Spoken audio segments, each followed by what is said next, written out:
दिन दोस्तों, आज हम लोग बात करेंगे some basic concepts of chemistry के पार्ट 10 के बारे में। इस वीडियो में हम लोग केवल न्यूमेरिकल्स की बात करेंगे। सारे कॉन्सेप्ट्स जितनी भी थ्योरी थी सारी क्लियर कर दी गई है। अब केवल इसमें न्यूमेरिकल्स की बात करेंगे। न्यूमेरिकल्स से जितनी भी अंडरस्टैंडिंग बनती होगी उसके बारे में बात करेंगे। तो बिना समय बर्बाद करे शुरू करते हैं। सबसे पहला क्वेश्चन जो कि लास्ट वीडियो में कवर कर रहा था उसी को दोबारा मैं कवर करवाऊंगा, इससे आपके कॉन्सेप्ट थोड़े से और क्लियर हो जाएंगे। ठीक है, तो मूव करते हैं।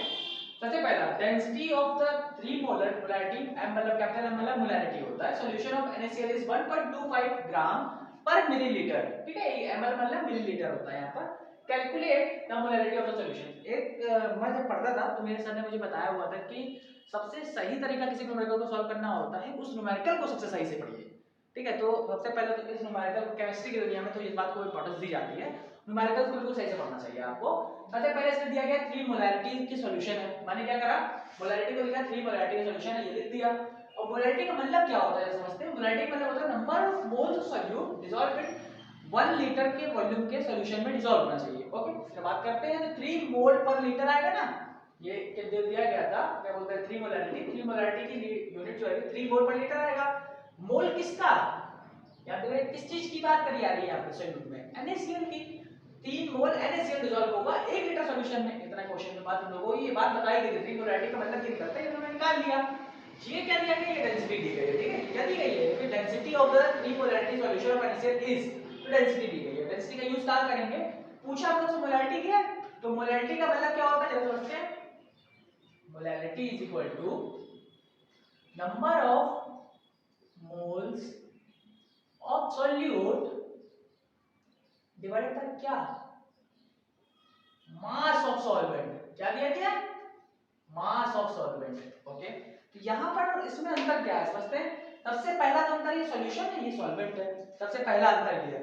दूसरा अंतर क्या है, ये वॉल्यूम में बात करेंगे, ये जो है वॉल्यूम है, ये जो बात कर रहे हैं ये मास की बात कर रहे हैं, ये सबसे बड़ा अंतर है। तो हम लोगों को मास और वॉल्यूम में कन्वर्जन भी करना पड़ेगा, इस बात पर हम लोगों को ध्यान देनी पड़ेगी। ओके, अब बात करते हैं नेक्स्ट की कि इसके बाद क्या करेंगे। आपकी मोलैरिटी निकल गई 3 मोल पर लीटर, ये आ गया। ओके, अब बात करते हैं 1 मोल का मास क्या आता है, मतलब सॉल्यूट की बात कर रहे हैं तो 1 मोल का मास क्या आएगा, तो 1 मोल NaCl का मास 58.5 ग्राम आ रहा है, यह उन्होंने निकाल दिया है। फिर मूव करते हैं कि यहां पर कितने मोल के थे, 3 मोल थे, तो 3 मोल का क्या मास होगा, 3 mole NaCl mass is equal to 3 से मल्टीप्लाई कर दिया, ये आ गया हम लोगों का मास। ओके, ये बात क्लियर है ना। 3 मोल NaCl था क्योंकि इसमें किसकी मोलैरिटी 3 थी, तो इसमें इस सॉल्यूशन में 1 लीटर के 3 मोल से डिसॉल्व होगा। 3 मोल में कितना मास होगा सॉल्यूट का, तो ये वैल्यू आ गई 175.5 ग्राम। ओके, इतनी बात क्लियर हो गई। अब हम लोग बात क्या करेंगे, हम लोग की यहाँ पर देखिए number of moles of solute जो होगा वो 3 मोल समझ में आ गया, उसकी कोई दिक्कत नहीं है। यार मास ऑफ सॉल्वेंट बताया गया, तो मास ऑफ सॉल्वेंट निकालने के लिए हम क्या कर सकते हैं, सॉल्यूशन होता है ना, सॉल्यूशन किससे किससे मिलकर बना होता है, सॉल्यूट से मिलकर बना होता है प्लस सॉल्वेंट से मिलकर बना होता है। तो अगर हम लोगों को सॉल्वेंट का मास चाहिए तो हम लोग को मास ऑफ सॉल्यूशन से मास ऑफ सॉल्यूट को माइनस कर देना होगा, तो आ जाएगा। तो मास ऑफ सॉल्यूशन क्या है, पहले ये निकालते हैं। मास ऑफ सॉल्यूशन के लिए क्या किया हम लोगों ने, density is equal to mass upon volume होता है, ये दिख रहा होगा आपको, density is equal to mass upon volume.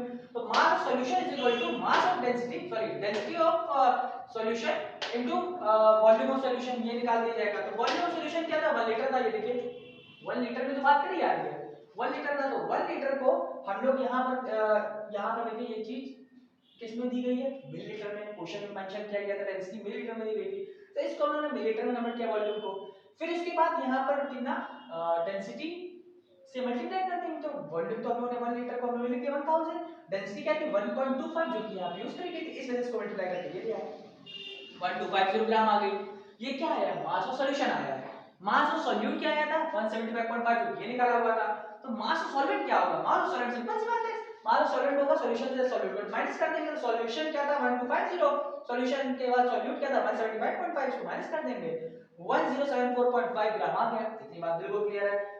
अब हम लोगों को मोलैरिटी की बात करें, मोलैरिटी में यहाँ पर मास of solvent in KG use कराया था। क्या यूज कराया था, इन केजी, ये चीज मैंने पढ़ाई की हुई थी।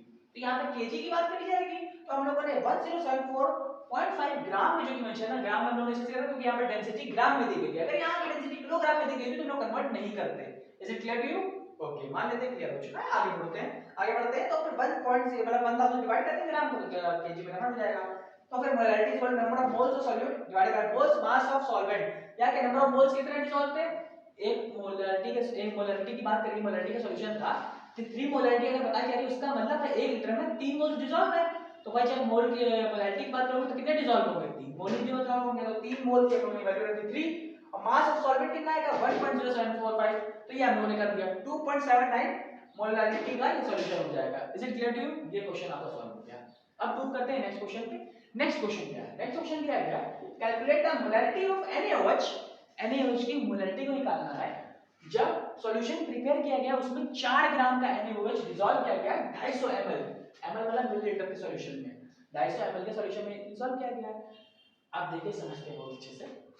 पहला तो मैंने बताया आप लोगों को कि आपको जितनी भी चीजें यहाँ पे क्वेश्चन में दी गई है उसी का यूज करके पूरा सॉल्यूशन निकलेगा। ओके, तो उसी का यूज करके पूरा सॉल्यूशन निकलेगा। चलिए मूव करते हैं। तो मोलैरिटी की वैल्यू क्या होती है? मोलैरिटी की फॉर्मूला क्या होता है?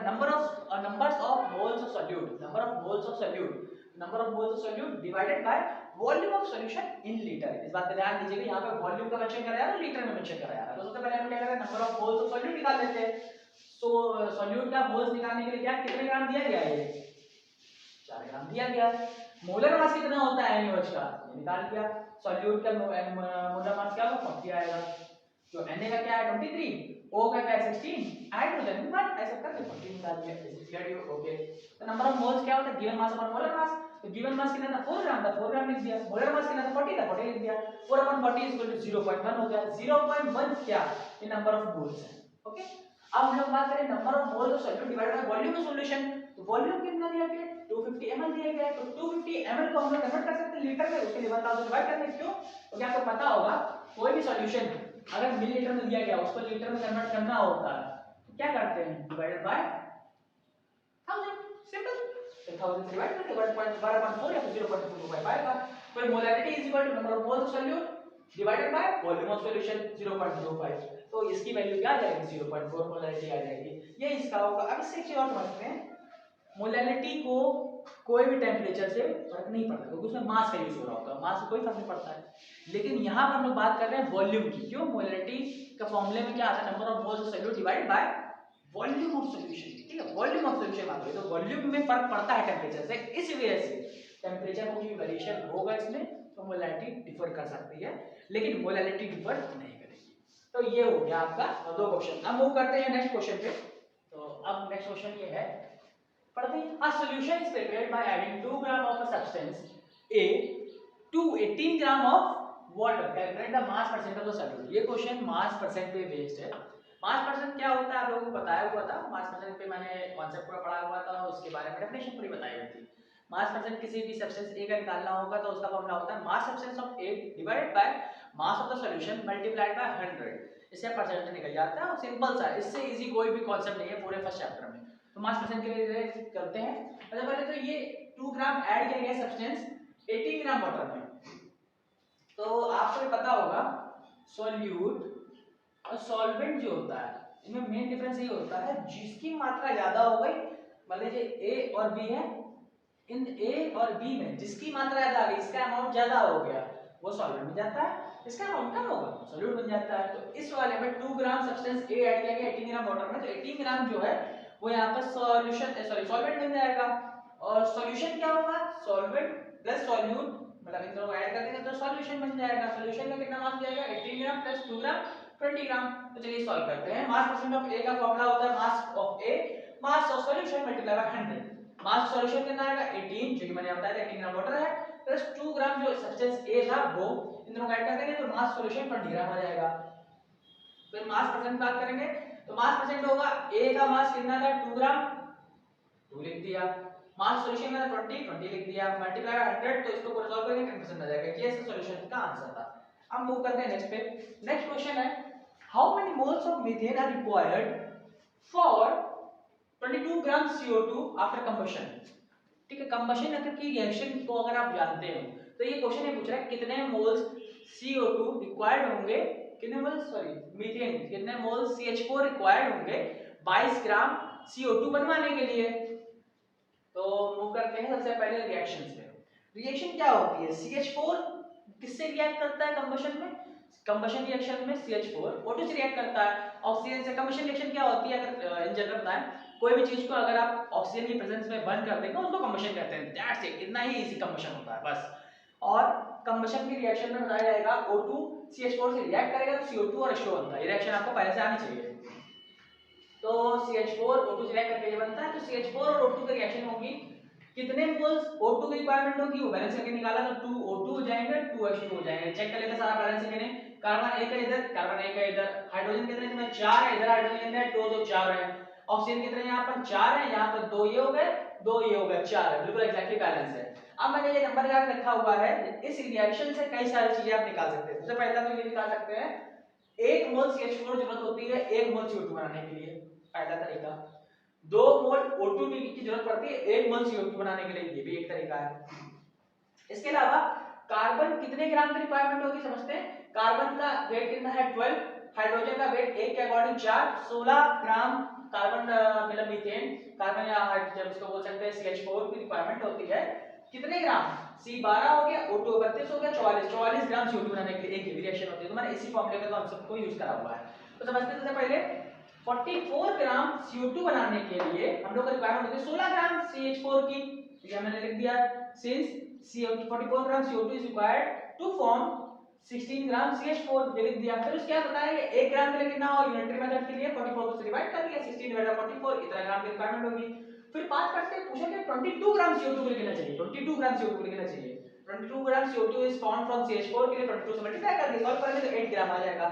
अब मेरा पढ़ते हैं क्वेश्चन। 8 ग्राम CO2 की रिक्वायरमेंट होगी, सॉरी 8 ग्राम CH4 की रिक्वायरमेंट होगी 22 ग्राम CO2 बनाने के लिए। लेकिन क्वेश्चन पूछ रहा था how many moles of methane, यहाँ पर मोल्स बात आ गई। तो मोल सिंपल सा होता है, मोल्स में क्या बताया गया था, इसका फार्मूला सिंपल होता है गिवन मास अपन मोलर मास। तो मोल की फार्मूला क्या लिख लिया हम लोगों ने, गिवन मास कितना आया था हम लोग का 8 ग्राम मास आया था।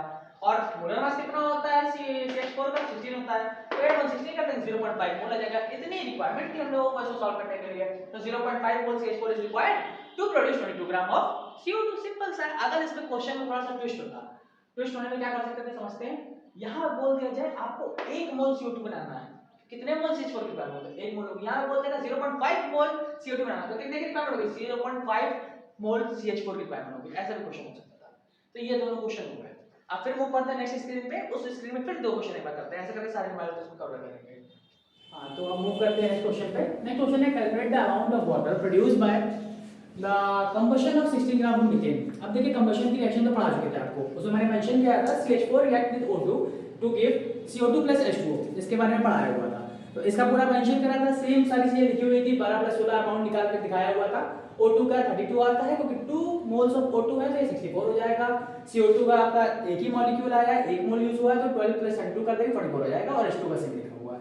अब इससे इतना समझ में आ जाता है कि 16 ग्राम CH4 की रिक्वायरमेंट होती है 64 ग्राम O2 से रिएक्ट करने के लिए, जो 44 ग्राम का CO2 बनाता है।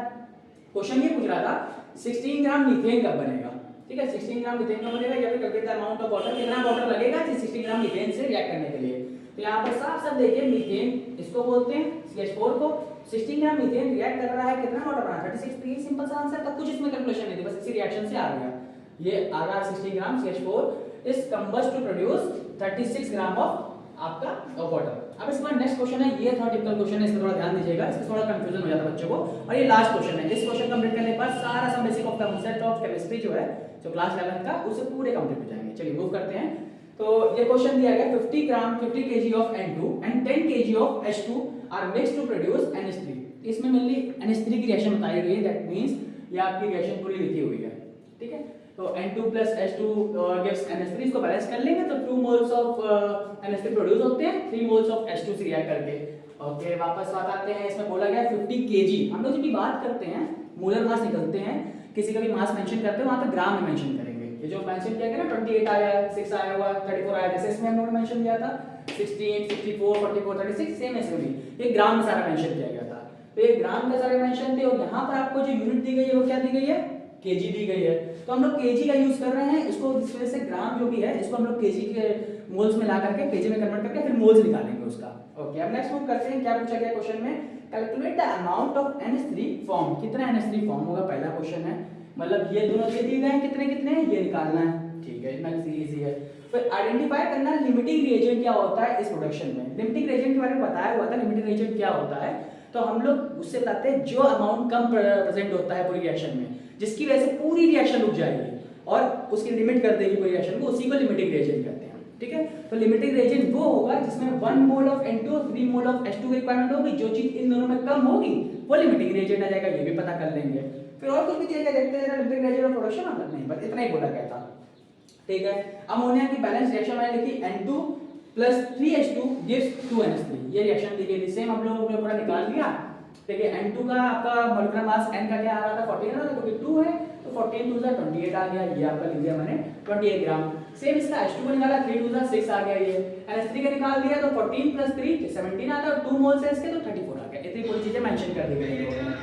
ओके, अब मेंशन करते हैं नंबर ऑफ मोल्स कितने N2 के होंगे, क्योंकि ये 10 kg 50 kg दिया गया है, तो 50 kg के अकॉर्डिंग 50 into 1000 कर लेंगे, क्योंकि kg में था इसको ग्राम में कन्वर्ट करने के लिए।